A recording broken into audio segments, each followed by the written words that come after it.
Ciao, everyone, and welcome back to Experience Italy with Friends. Today, we're talking about something that's at the heart of daily life here in Italy, the bar. And no, not the kind of bar you might be thinking of. In Italy, the bar is where life happens. It's where you start your day with a quick espresso or cappuccino, and where you wind down with friends over a spritz before dinner. We'll take you from the history of coffee in Venice to the invention of the aperitivo in Turin and Milan. And along the way, we'll share how these rituals have become the heartbeat of daily life in Italy. Let's get started. Andiamo!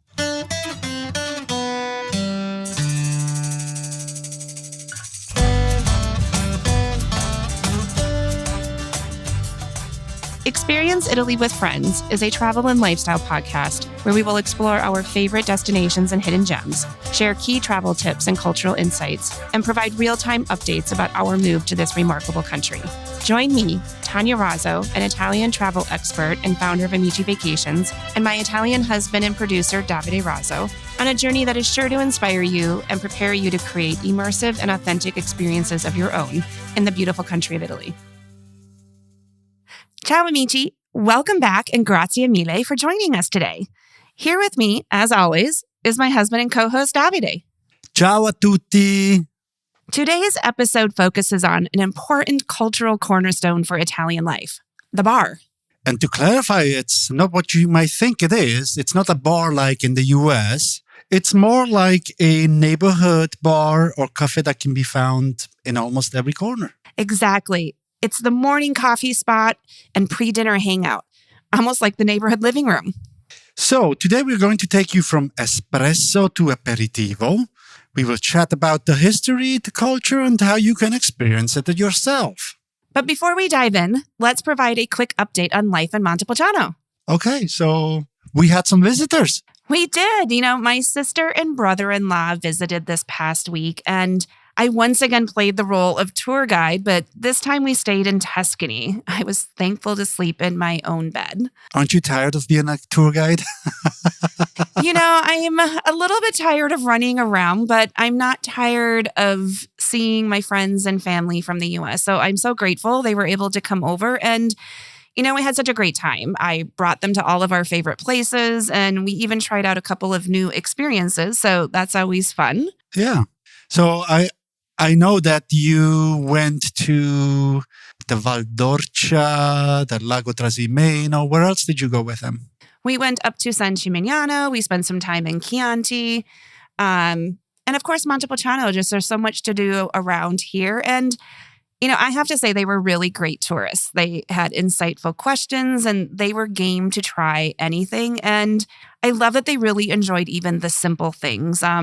It was their first time to Tuscany. So I think it's always amazing to watch other people react to where we live, and their eyes just open wide and they're just like, wow, and wow. And we've gotten used to it a little bit. You never get used to it. You're always impressed. But I'm sort of I re-fall in love with it when I see other people's reaction to this beautiful place that we live. So it was very special. It kept me busy this past week. And you were able to join us for a couple of days, but you've been caught up with local harvest. And so we can never time when the grapes are going to be ready. So you've had to do that. And it's not over yet, but I wanted to ask you, what's been your experience with harvest? And, what did you think it was going to be? And what is it like now? So, I signed up to harvest the actual grapes because I wanted to experience it once. And so I signed up with a smaller winery here in Montepulciano called Le Berne. And my first impression was it's harder than I thought it would be. So picking the grapes and the bunches that are not hanging perfectly in the pictures. Sometimes they are kind of wrapped up around the leaves and branches. So you have to kind of take them out and then cut. So it was hard. And actually, you have to bend over because the wines are not on the perfect height for you. So you had to work. It's a lot of hard work. But let me tell you a little bit about my experience here because it was very interesting to experience it. So let us start with the crew size. The crew size, we are between 12 and 14 people. And that includes the grandma and the grandpa of Le Berne, So which I was everyone's out. surprised that they would come. But they're coming, they're cutting. Giuliano sometimes drives the tractor, so he doesn't have to do the hard work. But Ada, the grandma, is there. Boom. And she's like showing us how to do it. So Well, hey, she's shorter, so maybe it's a little bit easier. yeah, but come on, she's like 77. So yeah. But then also, I was surprised is the system of picking the grapes. Okay, so we always pick 4 rows, and there's 3 to 6 people for each row. And then we kind of organized like one is collecting, we cut and put in the pail, and then the one guy always comes and gets the full pails and dumps them into the truck. So then it's interesting also, like the winery I work for, the main production is the Vino Nobile. So the main grape is the Sangiovese. It's actually a clone called Prugnolo Gentile. But they also have other grapes that makes that wine, like the Colorino and the Mammolo. So it is a strategy when you are picking. So we are picking like 4 rows in one part of the vineyard, and then we are jumping to a different part because that's what they need to make the wine. And actually, Giuliano, the grandpa, said, you make the wine on the vineyard. You don't make it in the winery. You make it literally, yes, but you go and pick the selection of grapes to make that specific wine. So that's where it stuck a little bit in my mind. But yeah, then it's needless to say that once we have picked and the truck is full, the truck goes up to the winery. They dump it onto a machine that destems it and crushes the grapes. And they right away then transfer the juices, including the skins, into one of the steel tanks they have. So, and they separate everything. Like one morning we collected Colorino. So they put the Colorino in one tank, they put the Sangiovese in one tank, and then the Mammolo in the other tank. So that's when they make the wine there, they can mix it together. So it's been a real educational process. It was. So, and we're not done. So it's been raining for the last couple of days. And so we're here now recording this episode. But I'm sure tomorrow I'm back there in the fields. Well, I can't wait to participate in the post-harvest festivities and even better, try the wine. Yeah. All right. Well, hey, Davide, thank you for sharing your insights about the harvest. Now let's transition back to bar life in Italy. I have to admit that when you first introduced me to a bar, I was confused. You said, let's go to a bar for breakfast. And, for me, a bar is a place that serves alcohol and where you typically go in the evening. Yeah, like a happy hour or something. Exactly. Which is not wrong. But let me start by saying the bar here is actually a gathering place, and which in other countries you would say it's a cafe, right? Yep. So how are bars different than Davide? They are small, and you can find one in every corner of town, and they're usually open the whole day, not just at night. And you can actually have more than just liquor. In the morning, you go and get your coffees or your pastries, or you can buy sandwiches or even ice cream if you like.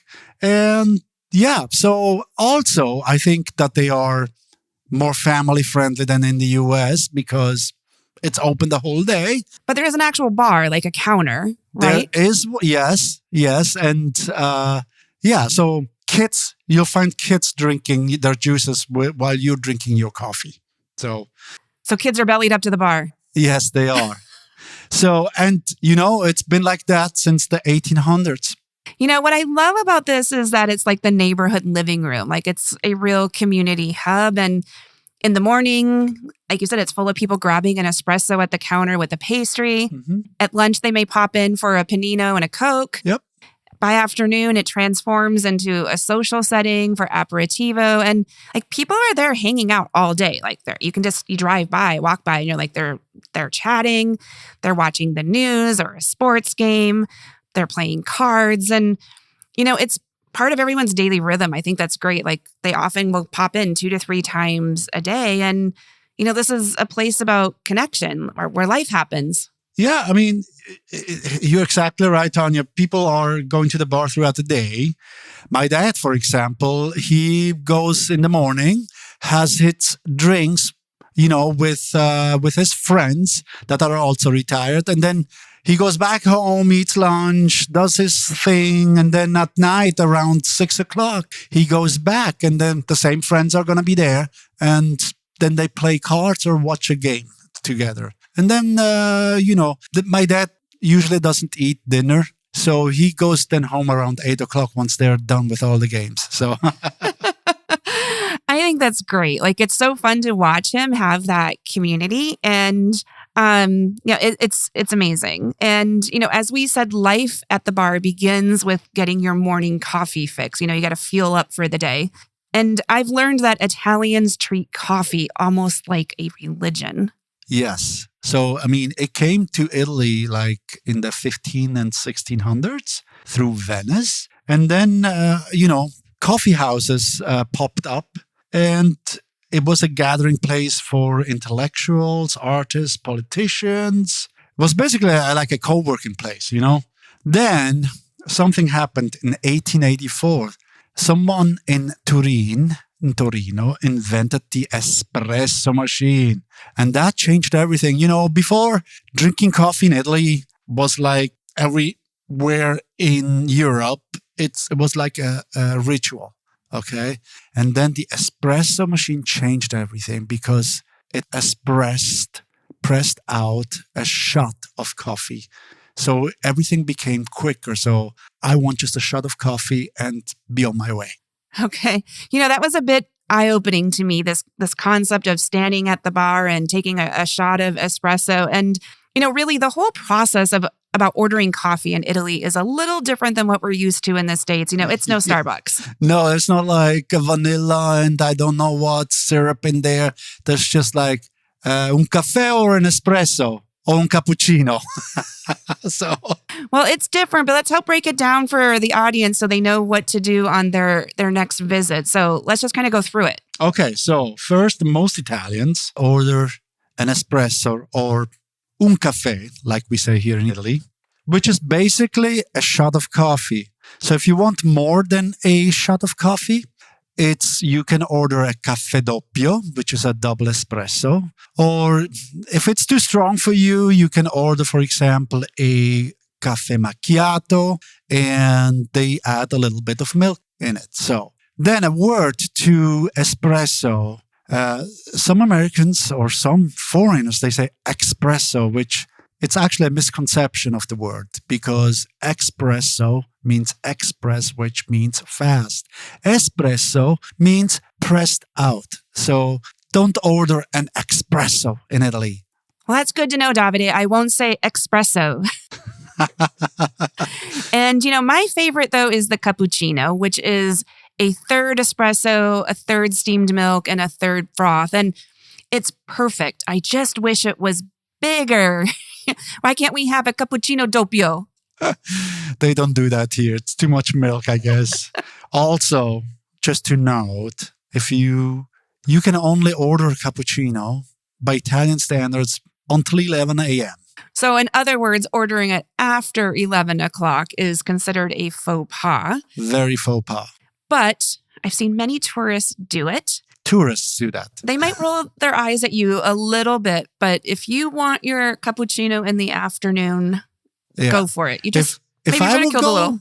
If I would go and order a cappuccino at 3 in the afternoon, they would look at me like, are you sick? Are you all right?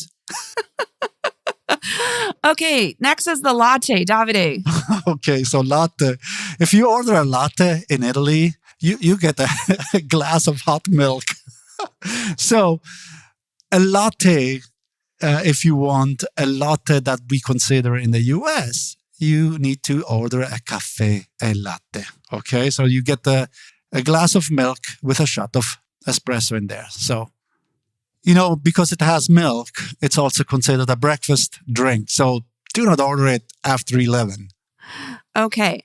So if you want a coffee like you are used to drinking in the US, you need to order a caffè americano, which is an espresso with hot water added. And most Italians hate it. I think it's watered down And they give it to you in a bigger cup too. They will. So note for you American coffee lovers, order a caffè americano.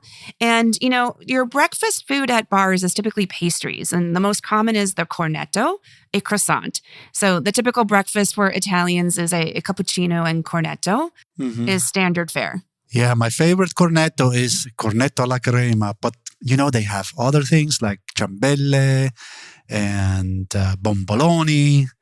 And, as noticed, they have a sweeter breakfast than what we have in the US, right, Tanya? Yes, and you love it. I think you live for Italian breakfast. Yes, I do.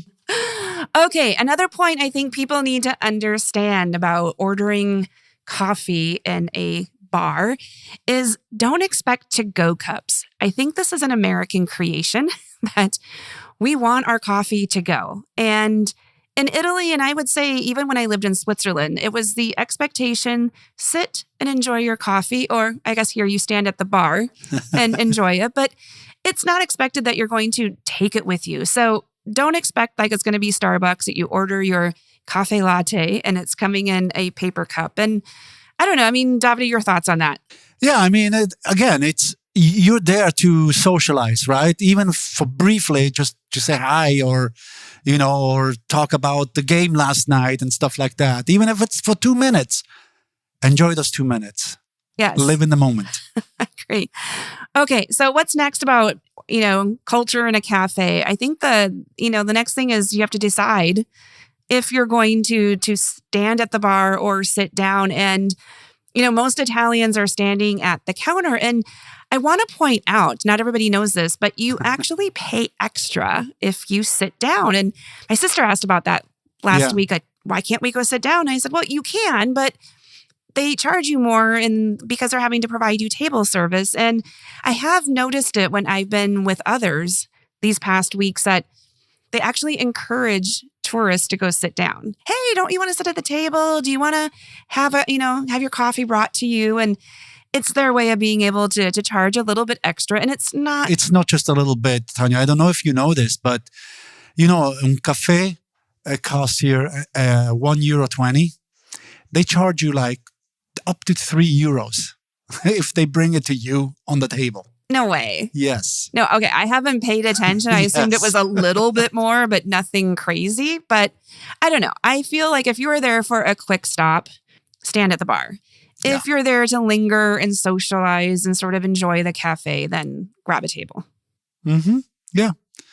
Okay. So lastly, you have to pay for your coffee. And Davide, how is this done? I'm usually putting you in charge. Okay. So usually, if you are at the bar counter, you actually order a cafe and then they bring it to you and then you pay.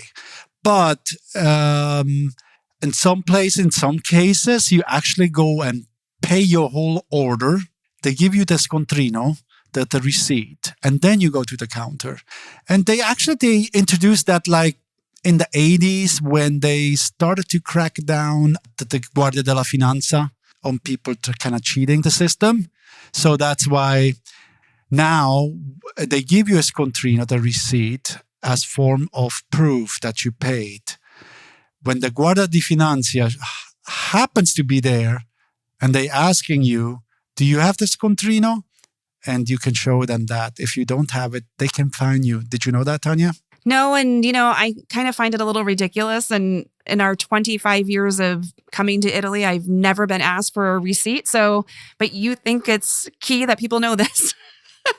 Yes, especially I think tourists need to know because they think, they pay and they throw away the receipt and then they get stopped outside. Yeah. So anyway. Okay, well, thank you for that lesson. And now let's skip ahead in the day. The same bar where you had your espresso in the morning transforms in the afternoon. I think it's time for aperitivo. Do you know where the word comes from? It's actually a Latin word for aperire. That means to open in English, and it's actually to open up your stomach before dinner.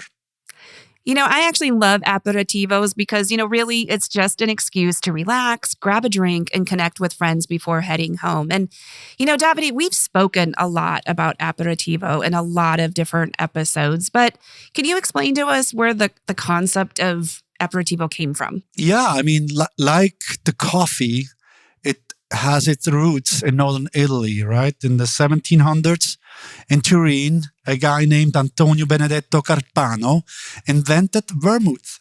And that sparked a tradition of pre-dinner drinks. So then in Milan, they turned it into a social ritual in the 1800s with coffees and cocktail culture spreading fast. In the early 20th century, iconic drinks like the Americano or Negroni cemented Milan's reputation for the aperitivo capital. And then there's the spritz. Actually, it was invented in Veneto, and it came actually from Austrian soldiers mixing sparkling water into white wine. They just diluted that, and then the Italians took that and further developed it, added some Prosecco and some Aperol. And boom, you had the Aperol Spritz, which also was invented in Veneto. Okay, well, thanks for that little bit of history. Let's touch on some of the specifics of current day aperitivo culture. So, aperitivo typically takes place between 5 and 8 o'clock at night in the evening. And, it's on the earlier end of that range, like 5 to 7 in smaller towns, and later like 6 to 8 in the bigger towns like Florence and Milan. Yeah. And it's often when sunset is, which is another reason I love aperitivo. I mean, I love sunsets. I love drinks. I love snacks. And so these drinks are typically served with light nibbles. And so you get olives, chips, peanuts, and they're included in the price of your drink. And, what I love is in Venice, you were talking about Veneto. Aperitivo in Veneto are served with cicchetti, the Venetian tapas. And, I swear, I think that's my favorite. I can live on cicchetti alone. I think you mentioned it a couple times here on this podcast. I love it. And, Milan, as you mentioned, is the aperitivo capital. And they have a new concept called apericena. And that includes a drink and a large buffet of food. And it's so big that it's really considered, a way to replace dinner. Yeah. So cena means dinner, right? And apericena is a clever way to use those two words, cena and aperitivo together, right? Nice, huh? Uh-huh. And so locals, they joke it's their way of multitasking. Socializing and dinner in one spot. Yes, love it. Rome, on the other hand, though, is more casual, right? So, they just have like wine and beer and like simple snacks. They don't make an event of it. Yeah, and there's even a saying, l'aperitivo non è un pasto, è un pretesto, which means aperitivo isn't a meal, it's an excuse. An excuse for what? I know. I love that, though, but, I like the more food part. But, Rome really points to the fact that the real purpose of getting together for aperitivo is to connect. Yeah. And, as we look back on our experiences, Davide, do you have some favorite aperitivo spots or memories? Yeah, several. I think rooftops in general are my favorites. We did some in Rome. We did one in Florence, right? And then my other favorite was people watching at Il Campo in Siena. So you sit down there and you just watch people, and it was so relaxing. And those are my favorites. Which one are yours? Or do you remember when you had your first aperitivo? I'm not sure if I can remember when or where I first experienced an aperitivo, but I remember the feeling. I was delighted when they brought snacks. Savory wins every time for me over sweets. Like you love the morning cornetti and the sweets. I can't wait for aperitivi so I can have my savory snacks. And when they brought the snacks that first time, I just thought this was such an unexpected surprise. I'm like, what? It's included in the drinks? I didn't order it. I should have expected that answer. But now looking back, do you have any favorites? Well, let me just say my favorite place here in Montepulciano is the Fortezza, as it's hidden, peaceful, and has an amazing view. And so we just did that a couple weeks ago, right? I actually was there on Sunday with some friends of Switzerland. Yeah, I mean, it's just a great place. And, of course, I like Milan and Venice because they've got the best snacks. And, Sorrento has been a memorable place, one time sitting at the main piazza. I mean, cars going everywhere, scooters, and there's like 3 or 4 cafes just around that piazza. And people watching. There's just a huge, great vibe, like that energy. And, most recently we were just in Sorrento and we did a rooftop, as you mentioned. And this one was overlooking the water and Vesuvius. And so at sunset. So there is just something magical about that time of day. And, who doesn't love a snack? Yeah. About bar life in Italy is that it dictates your day. It kind of, the rhythm of your day, actually. Coffee in the morning, aperitivo at night. And both, they're very affordable. I love that. And what I do love the most, though, is that it really is never about the drink. It's about pausing, connecting, being part of the community. And, in the US, our coffee shops have become the place where you bring your laptop. And happy hour is where you go for cheap drinks. Yes. But here it's to take a break. Yeah. And hang out and just enjoy. I mean, that's the little piece of la dolce vita. Well, I think that's all we can say about aperitivo, cafe, espresso. But as usual, we have some tips for people. Tanya, what tips do you have? Tips from Tanya. Okay, so overall, my tip is when you're here in Italy, participate in the bar scene. And that means for breakfast, set aside at least a couple of days of your trip to have breakfast in a bar. I know the international buffets at hotels are very tempting. You see this huge spread of food, but I love going to the local bar where you can get the cornetto. My favorite is the cornetto with marmalade, the frutti di boschi. And I love the ciambella, the donuts. Mm-hmm. And they're just, again, have that great vibe. So look for a fun piazza, that has a lot of energy, different bars, but also, head into the local neighborhood. So go down the side streets away from the tourist attractions and just watch where people are headed and follow the herd. And, when you first get into a bar, don't be afraid to just stand and observe a little bit, watch if people are paying first or after, are they standing or sitting? And I think we as foreigners have this anxiety that we want to be able to enter an establishment and have everything figured out and know what to do. But sometimes just pause, look around, see what's going on, and then jump in, get your espresso or cappuccino, order your breakfast, and decide if you want to stand at the counter and chat with the barista or the locals, or if you want to grab a table outside and people watch. I think that's a really good advice. I mean, it's like observe and see what's happening. Right.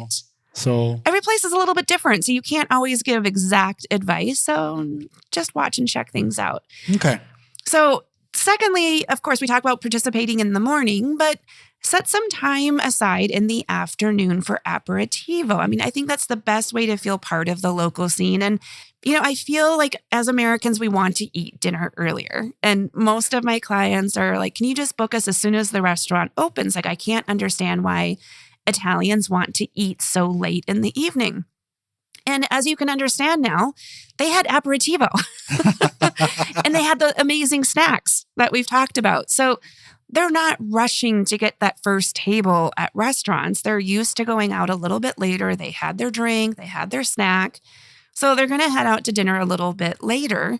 So join in, be a part of aperitivo. And again, as I mentioned in Sorrento, look for those large piazzas, or Davide mentioned Il Campo in Siena. Like the big piazzas have multiple cafes. So it gets like this nice energy and vibe just like floating into the atmosphere.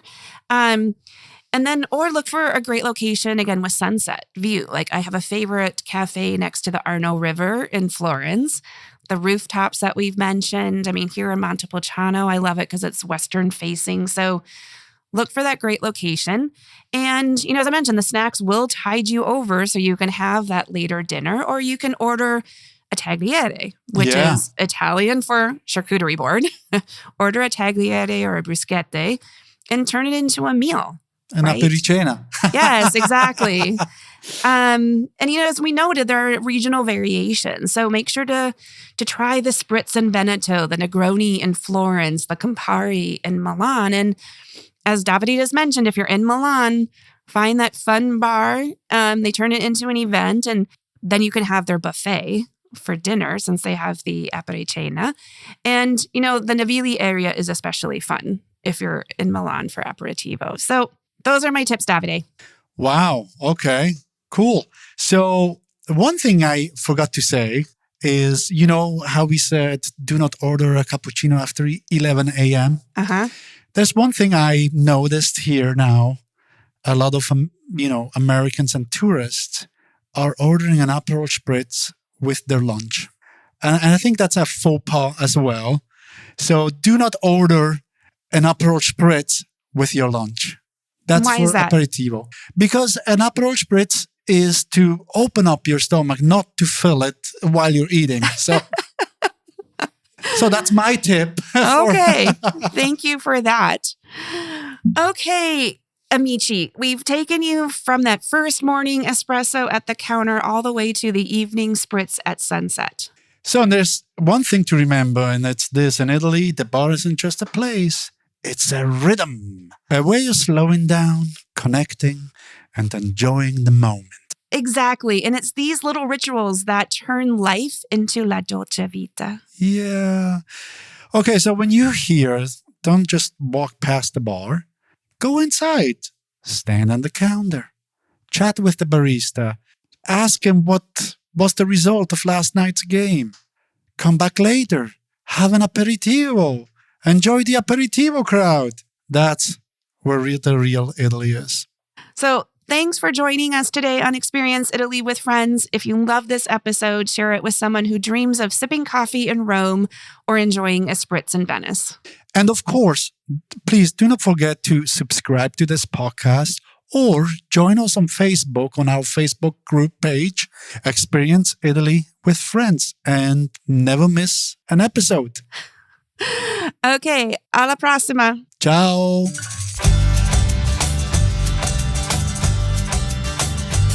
We hope you've enjoyed Experience Italy with Friends. If you like the podcast, remember to follow us and leave a review letting us know what you found to be the most helpful. And if you want expert advice or assistance in creating your own immersive and authentic experience in Italy, visit us at www.amicivacations.com.